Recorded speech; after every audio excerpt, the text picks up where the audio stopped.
자크 모노의 책 우연과 필연에 대해서 소개하게 된 조현수입니다. 자크 모노는 반세기 넘어서 노벨 생물학상을 받은 사람이고요. 이 책 우연과 필연은 인류의 지성사를 개척해 나간 위대한 고전으로서 평가받고 있는 책입니다. 우연과 필연이라는 제목이 무척 함축적인데 이 책의 성격을 잘 드러내주는 것은 실제로는 그 부제인 현대 생물학의 자연철학을 위한 에세이라는 말입니다. 왜 이 책이 이러한 부제를 갖게 됐는지 지금부터 설명해 보도록 하겠습니다. 우선 생물학이라는 것이 어떤 것인지에 대한 모노 자신의 언급을 직접 인용해 보겠습니다.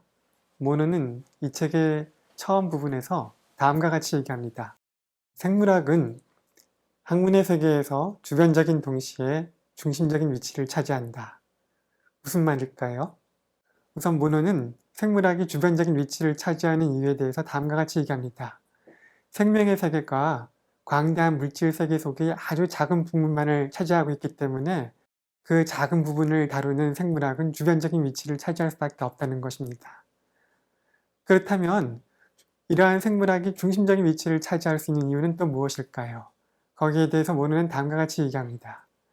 만약 학문 전체의 궁극적인 야심이 모노 자신이 생각하듯이 우주에 대한 인간의 관계를 밝히는 데 있는 것이라면 생물학은 중심적인 위치를 차지해야 마땅하다.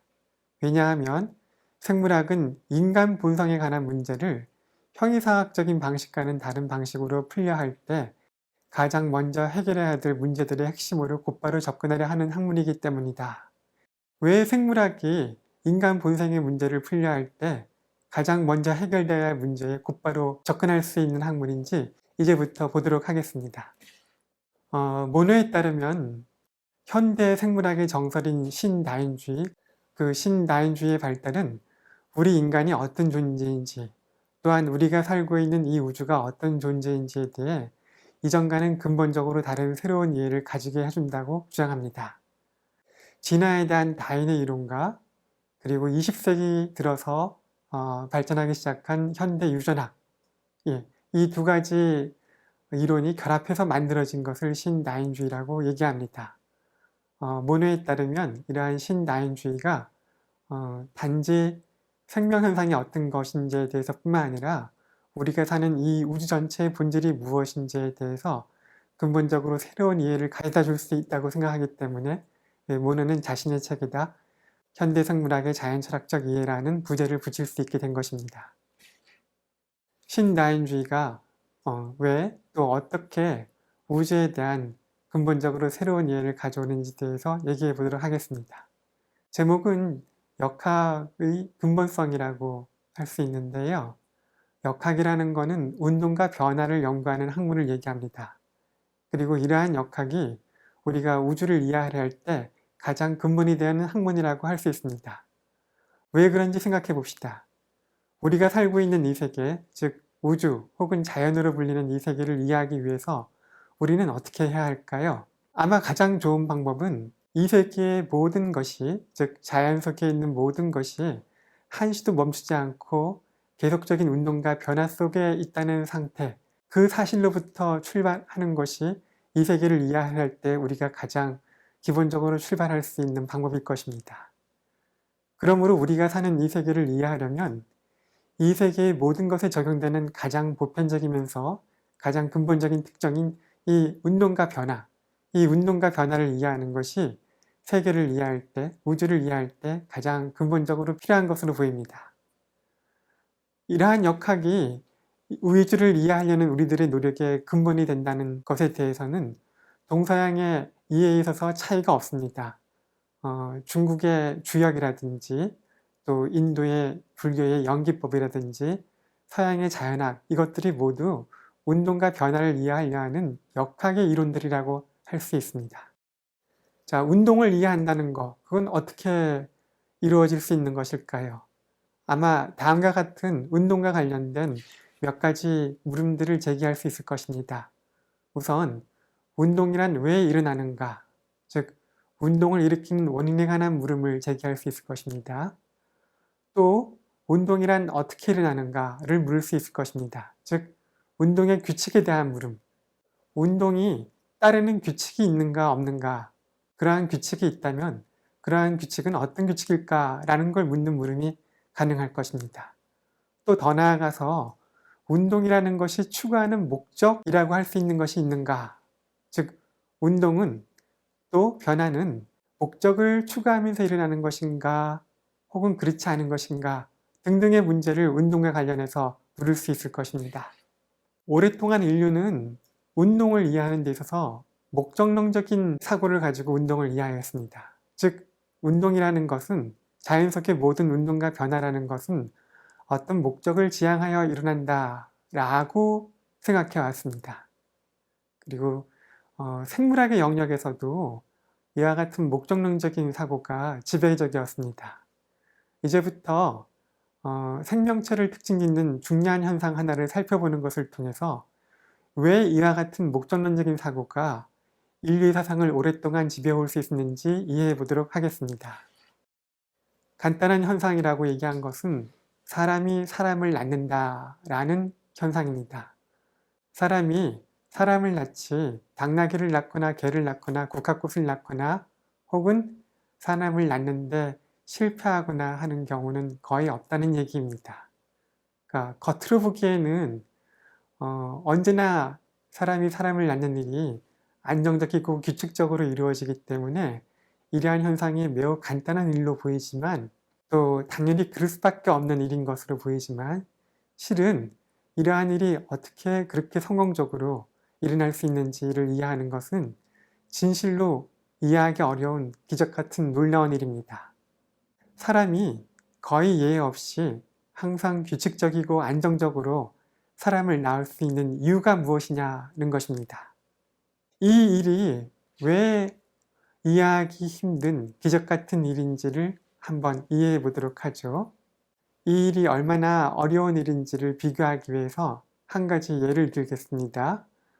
메이저리그에서 활약하고 있는 류현진 선수가 스트라이크를 던지는 경우와 한번 비교해 보죠. 이 두 가정 각자의 복잡성을 한번 비교해 봅시다. 복잡성이라는 것은 이 두 가정 각각이 얼마나 많은 구성 부분들로 이루어져 있는가라는 것을 탐구하는 것입니다. 또 그러한 구성 부분들이 어떤 방식으로 서로 연결되는가, 그 연결 방식은 얼마나 많은가 하는 것을 생각해 보는 것입니다. 그렇다 그러면은 이 두 가정 각각의 성공 가능성 역시 비교해 볼 수 있을 것입니다. 즉, 복잡한 현상일수록 그 복잡한 현상이 성공적으로 이루어질 수 있는 가능성은 낮다고 할 수 있을 것입니다. 다시 말해서 복잡한 과정일수록 그 과정이 성공적으로 수행되는 것을 방해할 수 있는 교란 요인들이 많다는 것을 생각할 수 있을 것입니다. 류현진 선수가 아무리 스트라이크를 잘 던진다 하더라도 스트라이크를 성공적으로 던지지 못하게 만드는 방해 요인들은 얼마든지 있을 수 있습니다. 갑자기 햇빛이 눈을 찌르는다든가, 아니면 예기치 않게 센 바람이 불어온다든가, 아니면 발을 내딛다가 약간 삐끗한다든가, 아니면 손목의 회전이 생각과 다르게 조금 비틀어진다든가 등등, 이런 많은 교란 요인들이 있을 수 있습니다. 그런데 간단히 투수가 스트라이크를 넣는 것을 방해할 수 있는 요인들도 이렇게 많은데, 사람이 사람을 낳는 현상이 가능하려면은 스트라이크를 넣는 것과는 비교할 수도 없는 많은 정보들이 성공적으로 전해질 수 있어야 할 것입니다. 따라서 그 정보들이 성공적으로 전해질 수 있는 것을 방해할 수 있는 교란 요인들은 얼마나 많겠습니까? 그러므로 류현진 선수의 스트라이크 던지기와 사람이 사람을 낳기를 비교해 본다면, 사람이 사람을 낳는 현상이 성공하는 것이 얼마나 어려운 일인지를 이해하실 수 있을 것입니다. 고대로부터 세상에서 일어나는 운동을 이해하는 방식으로 서로 대립되는 두 가지 주요 이론이 있었습니다. 그 하나는 목적론이고 나머지 대립하는 하나는 원자론입니다. 자, 원자론이 세계에서 일어나는 모든 운동, 즉 사람이 사람을 낳는 운동을 포함한 모든 이 운동들을 이해하는 방식이 무엇인지 보겠습니다. 원자론에 따르면 세계에서 일어나는 모든 운동은 세계를 구성하는 기본 요소인 원자들의 운동에 의해서 이루어집니다. 그렇기 때문에 원자로는 사람이 사람을 낳는 발생론적인 운동 역시 마치 당구공들이 공간 이동을 통해서 서로 좌충우돌 하여서 이합 집산하듯이 그러한 방식으로 이루어진다라고 주장합니다. 즉, 사람이 사람을 낳는 운동 역시 원자들 각각의 공간 이동의 운동에 의해서 원자들 사이의 배치 관계가 변하는 것에 의해서 이루어진다라고 주장합니다.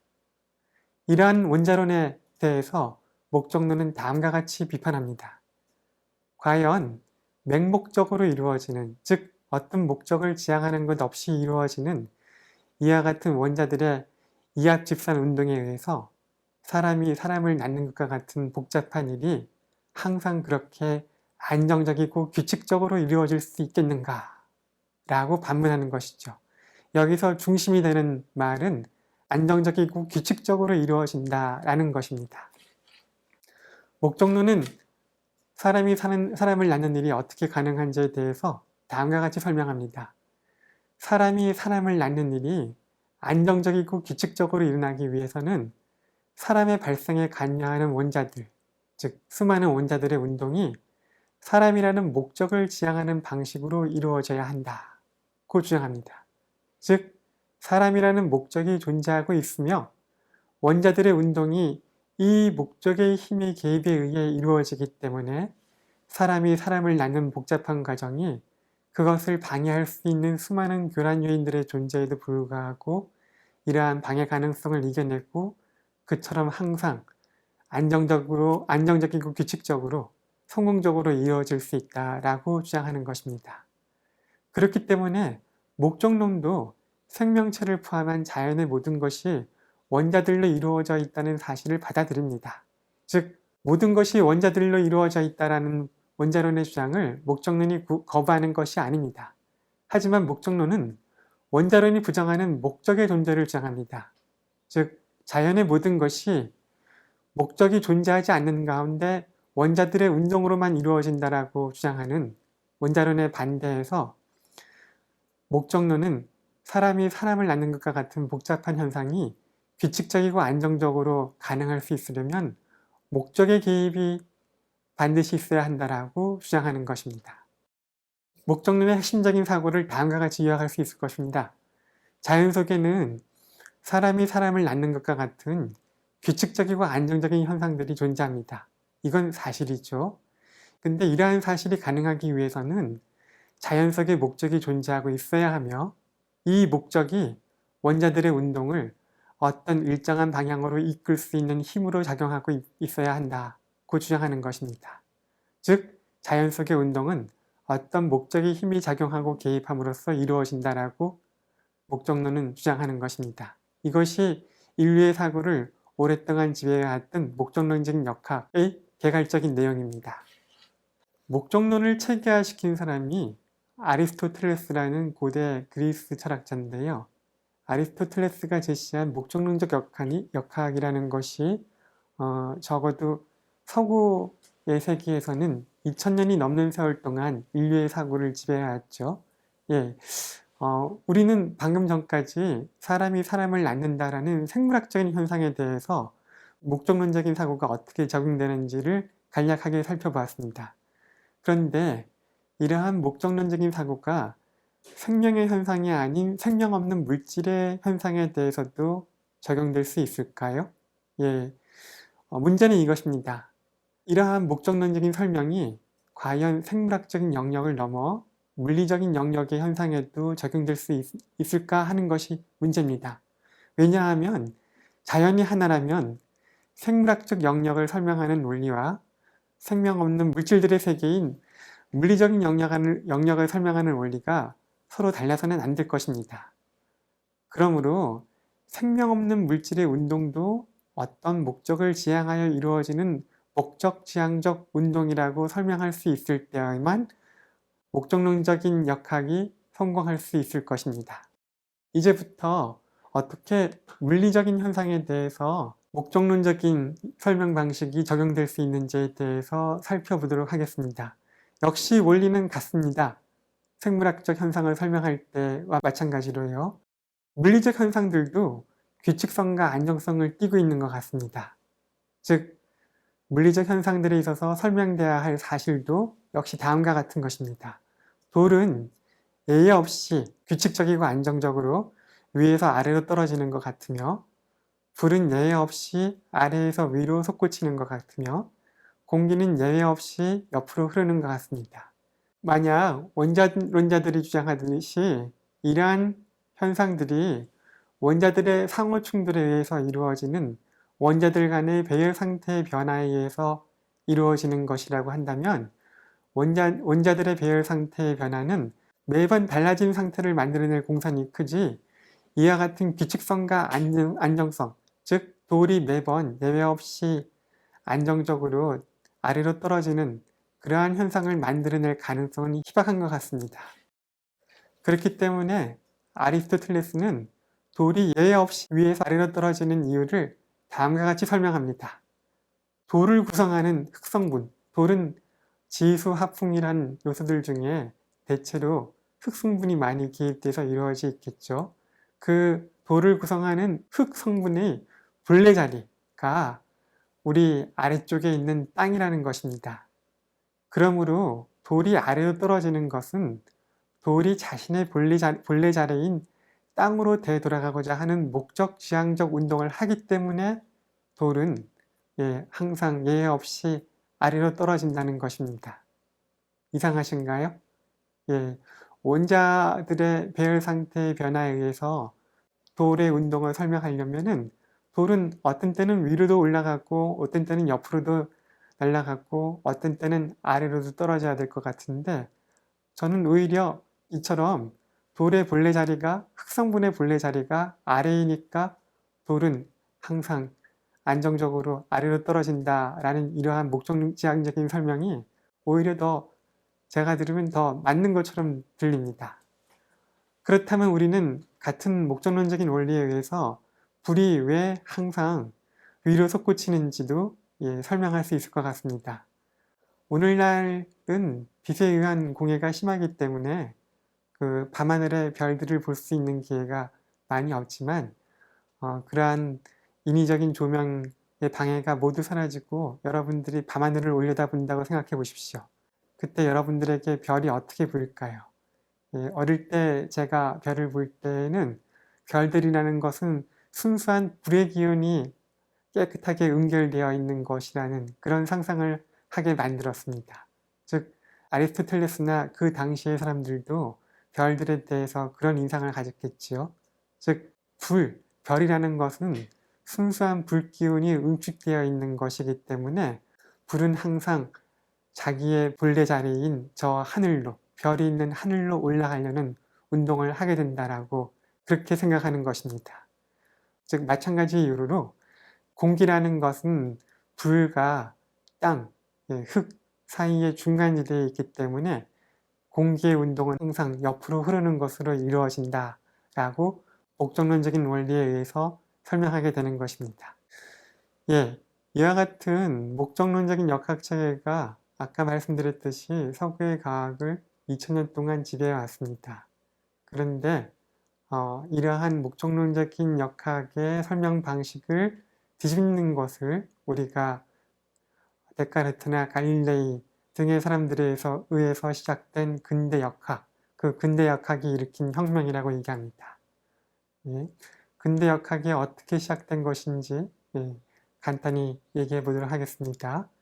세계에 대한 기존의 목적론적인 설명에서는 저 하늘 위에서 벌어지는 운동과 여기 지상에서 이루어지는 운동이 각각 서로 다른 목적, 원리에 의해서 지배되는 것이라고 분리시켜 놨습니다. 그렇지만 근대 역학은 고대인들이 이렇게 분리시켰던 저 하늘 위에서 이루어지는 운동과 여기 지상에서 이루어지는 운동을 하나의 같은 원리에 의해서 설명될 수 있도록 통합시키는 겁니다. 즉, 하늘 위에서 이루어지는 운동, 그것을 다룬 것이 케플러의 천체 운동에 대한 연구죠. 그리고 땅에서 이루어지는 운동, 그것이 낙하 운동에 대한 갈릴레이의 연구입니다.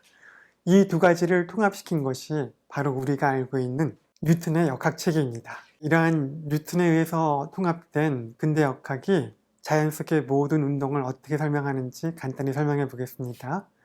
자연의 모든 운동을 설명하는 근대역학의 근본 원리가 있습니다.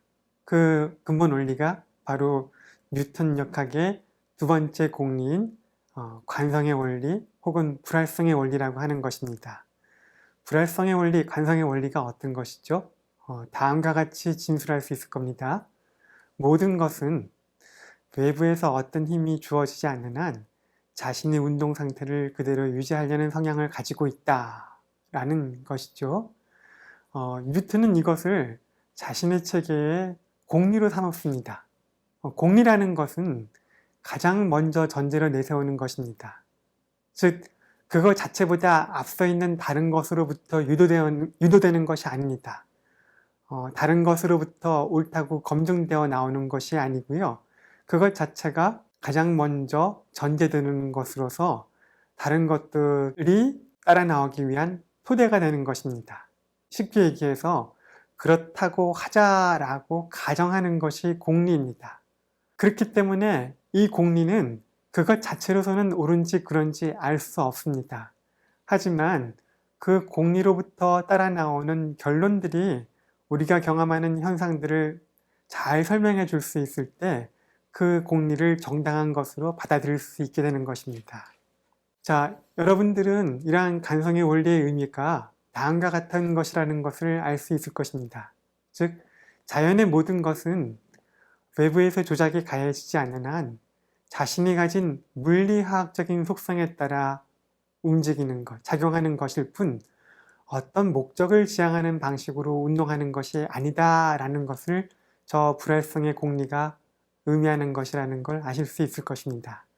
예컨대 돌이 위에서 아래로 떨어지게 되는 것은 돌이 가진 물리화학적인 속성에 의해서 그렇게 되는 것이지 돌이 자신의 본래 자리로 되돌아가려 하는 어떤 목적 지향적인 운동을 하기 때문에 돌이 아래로 떨어져 내려오는 것이다 라는 설명을 거부하는 것이 이 불활성의 원리, 관성의 원리가 얘기하는 것이라는 것을 이해하실 수 있을 것입니다.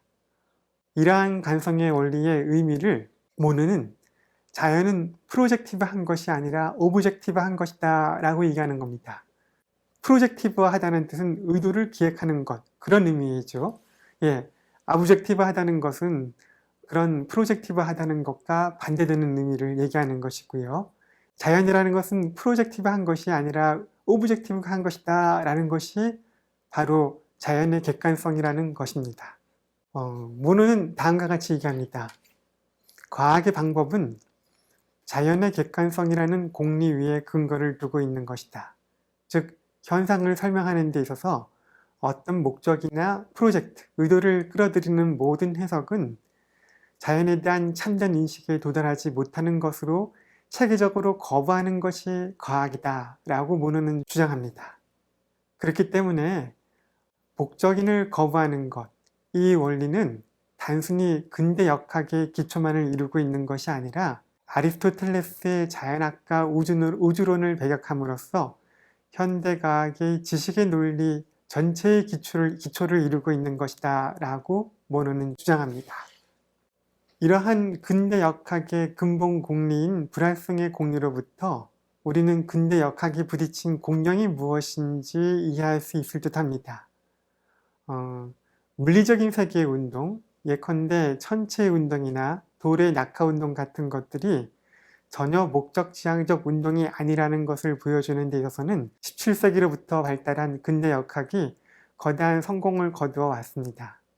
하지만 이 불활성의 원리가 우리가 앞에서 살펴본 저 사람이 사람을 낳는 생물학적인 현상을 설명하는 데 있어서도 성공적으로 적용될 수 있을까요? 예, 아리스토텔레스로 하여금 원자론을 성공적으로 비판할 수 있게 해주는 것으로 보였던 저 사람이 사람을 낳는 현상의 복잡성을 과연 어떤 목적인의 존재도 끌어들이지 않는 이 불활성의 원리로서 성공적으로 설명할 수 있을까요? 근대역학이 출발한 17세기에는 생명현상은 목적 원인을 배제하는 불활성의 원리로서 설명될 수 없다라고 사람들이 많이 생각해 왔습니다. 그렇기 때문에 생물학의 영역에서는 근대역학이 17세기에서부터 출발했음에도 불구하고 17세기를 넘어 심지어 20세기 중반에 이르기까지 여전히 목적론이 우세한 상황이었습니다. 그런데 신다인주의라는 것은 20세기 중반에 이르러 어떻게 목적 원인의 존재를 배제하는 설명 방식, 즉 불활성의 원리로부터 출발하는 설명 방식이 물질 세계를 넘어 생물학적 영역에까지 성공적으로 적용될 수 있는 것인지를 성공적으로 보여주는 이론입니다. 자, 이러한 신다인주의가 어떻게 생명 현상을 목적인을 끌어들이지 않고서 성공적으로 설명할 수 있는지 이제부터 살펴보도록 하겠습니다.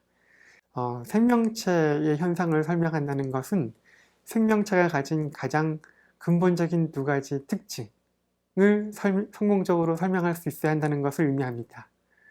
생명체의 근본적인 특징으로는 두 가지를 들 수 있을 것입니다. 즉 유전과 진화죠. 유전이란 무엇입니까?